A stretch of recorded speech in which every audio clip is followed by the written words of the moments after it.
Hello, welcome once again to Cityscope. I'm your host, Jeff Pearson. Cityscope is a show that really focuses on what cities can do and be replicated around the state of West Virginia.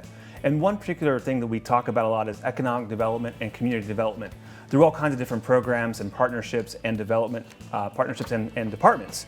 Today we have Andy Backus on from the Mayor's Office of Economic and Community Development from the City of Charleston.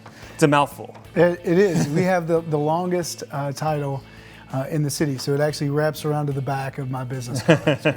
That's awesome. So we're going to talk today. We have a lot to talk about the what that office means, what it does, and we were just talking before we came on air of how that's the other places in the state have it, but it doesn't quite look the same. We're going to get to all that, but I'm going to back up before we talk about all that other good stuff.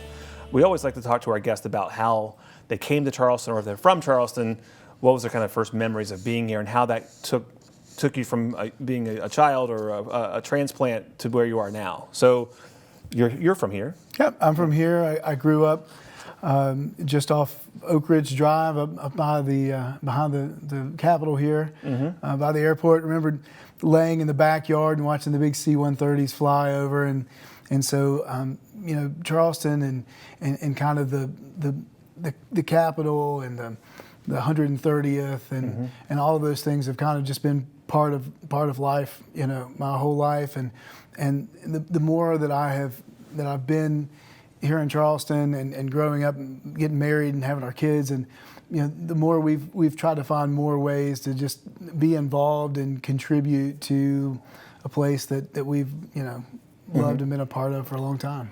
One thing you already touched on is the first memory of Charleston. Sometimes we have folks on that weren't from here, and they came to Charleston in the 80s or 90s or even 2000s, and they have that first impression of Charleston. And it's funny that you talk about, we've never had anybody talk about the 130th, because they are such an important part of not just the city of Charleston, but our state.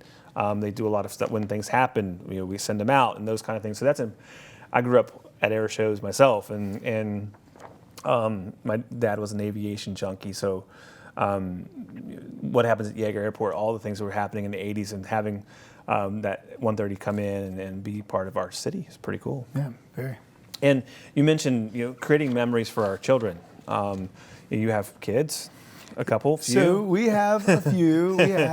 we have 8. Right. We have 8 kids. We have 5 boys and 3 girls, and they've all got, of course, their own personalities and interests, and being a part of city government has been great for that, because we get to participate in a lot of the different things that are going on. We watched the fire truck parade, from my office window last year, and they get to see a lot of things and be a part of a lot of things that, and every one of them finds their own little niche in the city that is what they get excited about, whether it's art or the fire department or the swings at City Center. Right. Everybody's got a different little thing that they like, and it's interesting because we have 8 opportunities to do this, but building those memories for your kid is just as important as having your own. And I remember my first memories I'm from here as well, but having those first memories of going out downtown, regatta or whatever that might be, public art actually. Like I remember the 3 guys jumping. When I was a kid, I thought it was 3 guys jumping into a pool, but now as an adult realize that it's 3 guys doing a ballet move called cabriole. I had to do a public art plug, sorry.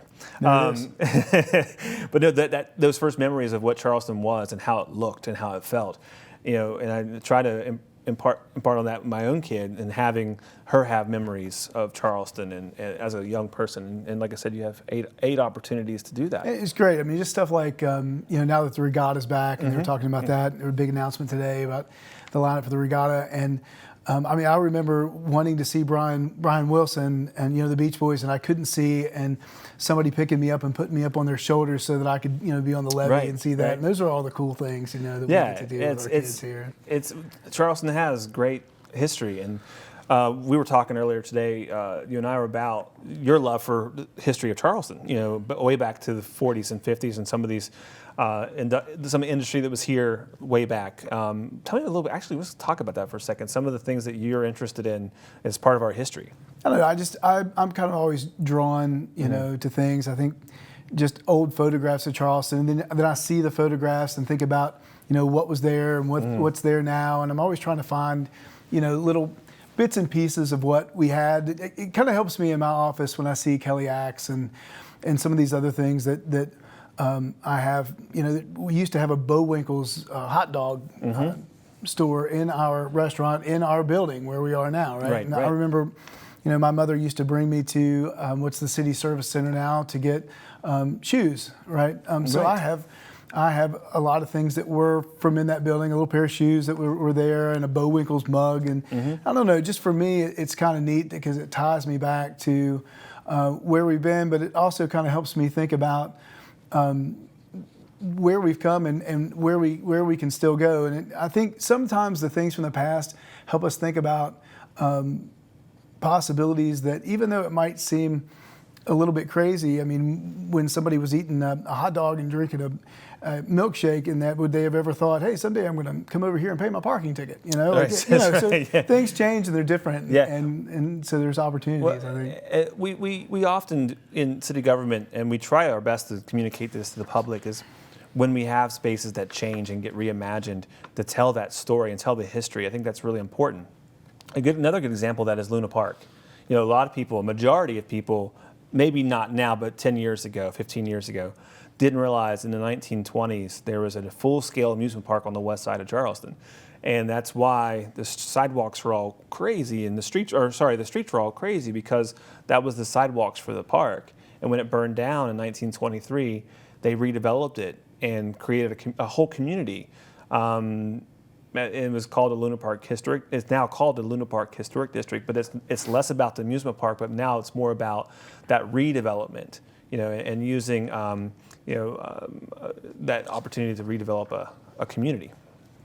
So in our office, you know, we play a little bit of a role in even maintaining some of that, some of the history, even as those houses were built, you know, after the park burned. A lot of those houses, we've had the opportunity to help some of our neighbors there through some of our programs, with a roof or some windows or a door, and we get to kind of help maintain.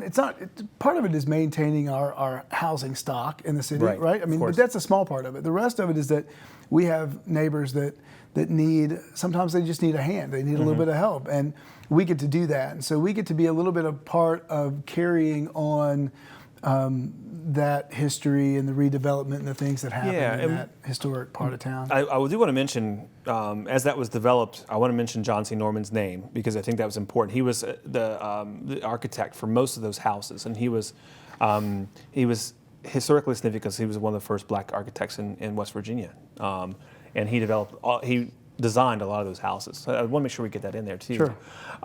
So let's talk about the office, because we're touching on it as we're starting to talk about community development. But for somebody who's never heard of MOECD, what is it? Yeah. So MOECD, what we like to say is that we get to do a lot of things in MOECD. And it's interesting when people hear economic development, everybody has a certain thought process for what is economic development. So our office, most of the activities that we do and the programs we have are funded by the United States Housing and Urban Development, right? So our programs are all aimed at assisting people that fall into a low to moderate income status in life, but those activities really impact everyone in the community. So while they're aimed at helping folks that might need a little bit more assistance, they also do things like maintain infrastructure and our housing stock and some things like that. They're the things that carry on no matter what your economic status might be in the community. So that first thing about economic development, the things that we do, people are always asking things like, hey, so when's the new sports complex coming, and what are we doing in Charleston to bring in new businesses and things. And I think our department has a lot to do with that, but what we're really doing is we're supporting all of the things that make it possible for the economy to grow, like safe housing and access to health care and things that you have to have in order to grow an economy. That's a lot of what we do. I think that's the most important key. The key piece there is that a lot of people, when they hear the word community development or economic development and economic and community development, they think of those kind of more big ticket items. We again recently we're talking about a sports complex, or I think that talking about the Coliseum even, and big things that happened in Charleston in the last 10 years, but then all the things that are there to support that in the communities, in our neighborhoods. Right. So when we talk about folks wanting to move here, and we've got a lot of people recently that have moved to Charleston. They visited us because of all the things that are going on in West Virginia right now, and then they found, because of the pandemic, that people can work from anywhere. Right. So and a lot of people are choosing Charleston right now because they can telecommute, right?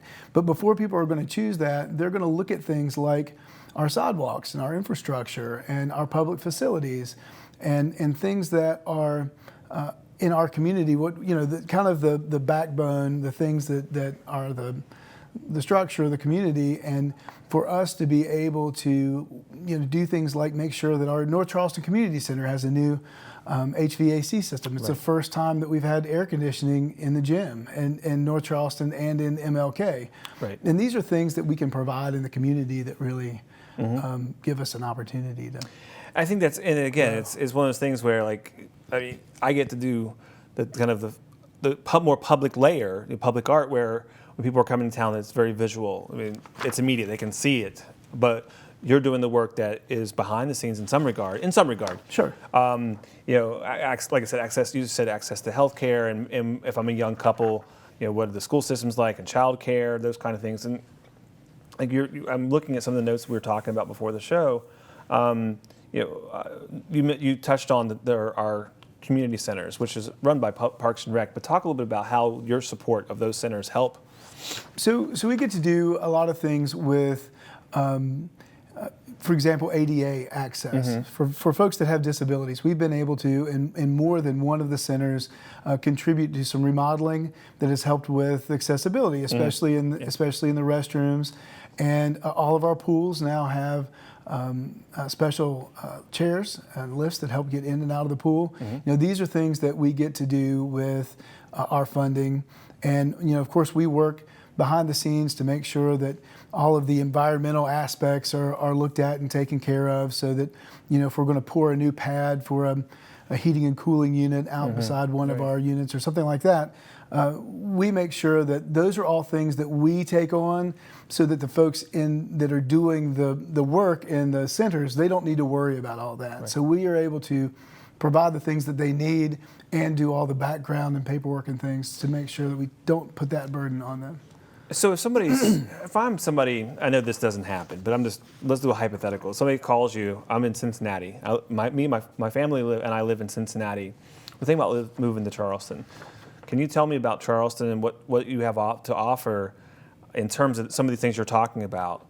How would you answer that question? So it actually happens more than you would think. In fact, recently, because of the housing situation, we get a lot of phone calls for people that are considering moving to Charleston, and they're looking at our first-time homebuyers program, which is kind of part of what we do on the home program side. And we get a lot of calls about, can you tell us a little bit about these neighborhoods? They're working with a realtor. Maybe sometimes they've been here before, sometimes they haven't been here before. And we get to talk about kind of the unique nature of each part of the different neighborhoods in Charleston.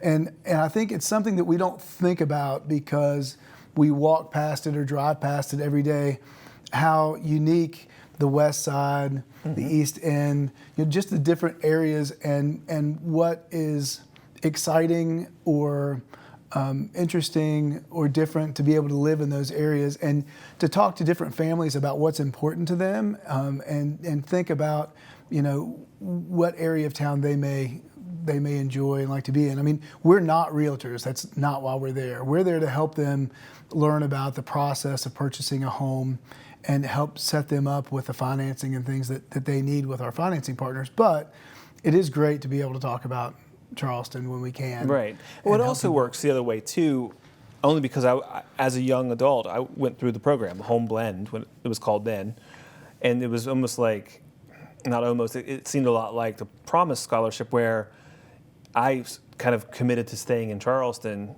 as opposed to moving away, and the program helped young home buyers, first-time home buyers, to stay and get some of it relieved after a certain amount of time if you stayed.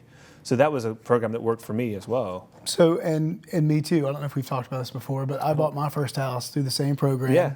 And the staff that we have has been with MOECD for a long time.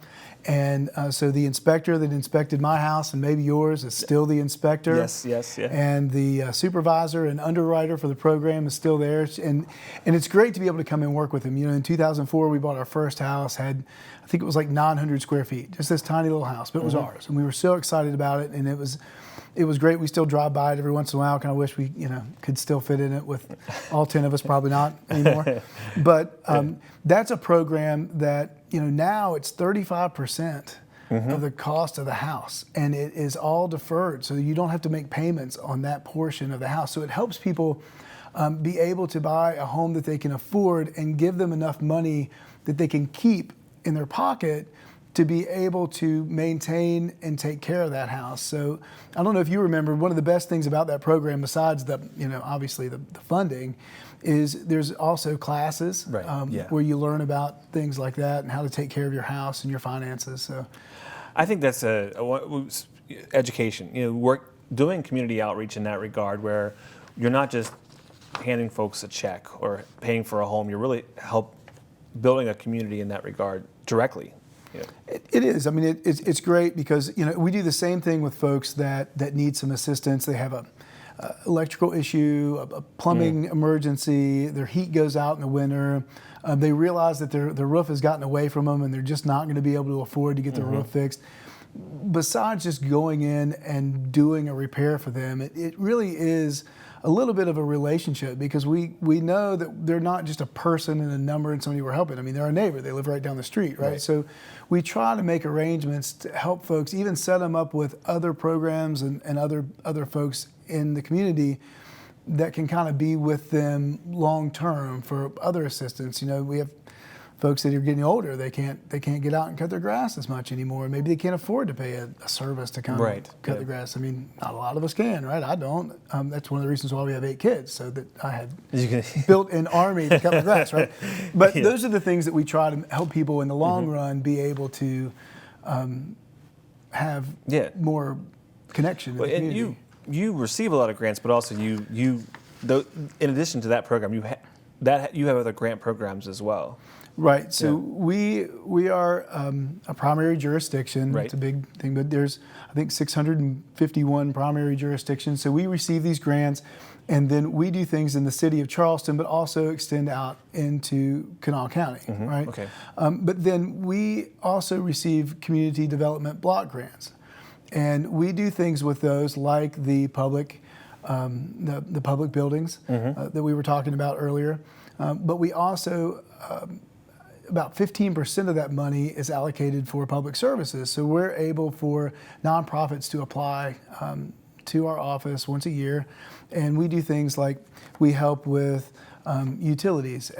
This coming year, we're going to help with utilities at the Salvation Army. We're going to put a roof on one of our child facilities. We're a child care facility for Zion Child Care Facility. We're going to help with their security system. So, there's all these different things: Manamil, Health Right, West Virginia Women Work, and a lot more. And we wish that we could even give more money, right? But we get tons of great applications every year, and we try to do our best to help in as many different areas as we can. Whether it's the Daymark Kids House, where they have kids that are in transition and foster care and need some assistance, or YWCA with their sojourners. There's just a lot of different programs that we're able to help our community in a bunch of different ways. That's great. And then you mentioned the Children's Home Society and all of your neighborhood facilities. We also talk about ADA. You mentioned early on. Is that throughout the whole city, or just mostly through facilities themselves? So it's throughout the whole city, and the paving budget, I think last year was the largest in recent history, maybe the largest ever. It was a huge paving budget, and a part of that effort is being able to maintain all of those ramps for sidewalks, right? So whether you are in a mobility chair or wheelchair, or you have a stroller with kids, we need to be able to have that access. And we will have invested through community development block grant funds. In about 2.5 years, it'll be over $1 million in Wow. a 2.5 year period of time. And it's usually about half of what the budget is altogether for those. But it's one of those things that's a little thing, but it's a big thing because it's about infrastructure and being able to have a safe city, a walkable city, an accessible city. And that's part of what we do. There's other facilities, and then like Capital Market, we just did we funded some of their ADA doors so that they can, it's easier for folks to get in and out of Capital Market. And there's a lot of folks that shop there that fall into some of the target neighbors that we need to help, right? And so we know that they're going to be shopping there and they need to be able to get in and out of the facility, and that's why we're able to do that as well. I think that people that are tuning in, this is a statewide program, so this is great that you're doing this for City of Charleston and Kanawha County. Right. What about, where can I find these services in my hometown? And we mentioned this before the show started, but you talked about there's different offices that look like this, but not exactly look like this. So can you tell me a little bit about, or maybe tell the folks that are listening in or watching, other offices that are similar around the state? Sure. So there are some municipalities like Huntington, Parkersburg. There are municipalities that do programs that are very similar to ours, but not every city falls into. Not every city is going to receive their own funding. So there's a lot of cities in Kanawha County, right, that we actually are part of their home program. So when someone comes to buy a house, they can buy a house anywhere in Kanawha County. It doesn't just have to be in the City of Charleston. So if you're interested in one of these, if you're a nonprofit and you're looking for a little bit more assistance, or you're a family like we, like us, and you need help buying a house, a great place to start, is with your city. Sure. And then maybe look to the county, if not, and they'll help connect you with the closest program or jurisdiction that can assist you in these programs. These programs go on across the state. It just happens a little bit differently in every area. Do you think that one of the things that you talked about a lot of things that you've done today, but you do extra side projects as well. Tell me a little bit about the summer youth program. So that's a lot of fun. So the summer youth, it's great. So the mayor spends a lot of time with our kids and in the communities, various communities, and she asks them, what do you want? What can we do? And a lot of people thought that they would say, we want more basketball courts and we want, better recreation centers. And, of course they do. Those are some things. But the overwhelming number of kids say, hey, give us something to do. Give us something to do. We want to earn a paycheck. We want a job, right? And so that program had been going for 10 or 12 years. And the mayor brought that back 2 years ago. This will be the third year that it's been back, and we're trying to find new and creative ways to grow and offer more, not just more jobs, but more education opportunities and other outlets within the city where folks can grow and learn. And so it's not just about that whole transactional thing of you're going to come and rake leaves and we're going to give you a check, right? It's kind of about maybe this is your first job. What's it like being in the job world for the first time, right? What if you want to do this for the rest of your life? What would that look like? What if you want to do something like this? Or maybe we have attorneys in the city and we have art directors in the city and accounting departments, and it kind of helps us that kids might come in to help in a rec center at a pool, but we can kind of introduce them to some other folks that can talk to them a little bit about what their long-term interests are, whether they want to graduate from high school and go to work, or they want to go to community and technical college or to university, whatever they'd like to do. We are trying to find new ways through Robert C. Byrd Institute and other partners, that folks that are coming along and saying, hey, I want to help. I'll talk to kids about how to change a tire. I'll talk to kids about how to, do lots of things. So we're trying to, find partners where we can teach them more than just having a summer job.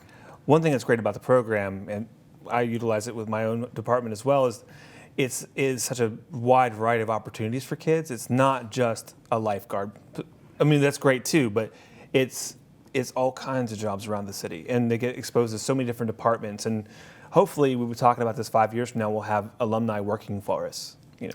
Yeah, and I think we've already had kids at the end of the summer be like, man, can we just stay for a little bit longer? And we're thinking, especially, we've had some guys with our street department, our public works, public grounds. Those guys work so hard, and yes. This little bit of extra help is a big, it's a big bonus for them. And so I'm sure they're thinking the same thing too. Yeah, kids, you guys can stay as long as you want. They're always looking for new drivers. Yeah, they're always giving, and some of our guys. I mean, that's what they want to do. And we had some kids last summer that's really exciting for them. I had a CDL license at one point, and I missed my mother. I didn't like sleeping on the side of the road in a truck, in the middle of nowhere. Right. But I could have come home and continued to drive, and sometimes I think that would still be a great option for me. So I think just helping kids see that and see the different options that they have, whether it's driving a truck or, in the mayor's office doing constituent services. There's always a lot of options in the city. Yeah, well, I'm glad she brought that program back. And you touched on a little bit too, how when I'm talking about Amy Goodwin, of course, I'll make sure we mention her name because some people don't know who our mayor is. When she first came to office, she asked a lot of questions and went out into the communities and asked, what do you need? And you mentioned that. I just want to mention that again, is that we're starting to see the results of the answers that we were hearing back. Sure. Yeah. Well, one last thing. What do you want to see happen next in Charleston, through this office or in general? There are a lot of new businesses that are opening, on the verge of opening. There's a lot of folks that are thinking about taking the next step to keep their family here, to maybe move into a bigger house or a smaller house because they're going to retire, or a bigger house because they're going to grow, or opening a new business. And I really feel like that we are at a spot right now where it's a great time. It's a great time to do all of those things. And I think that we are, in our family, making some of those decisions.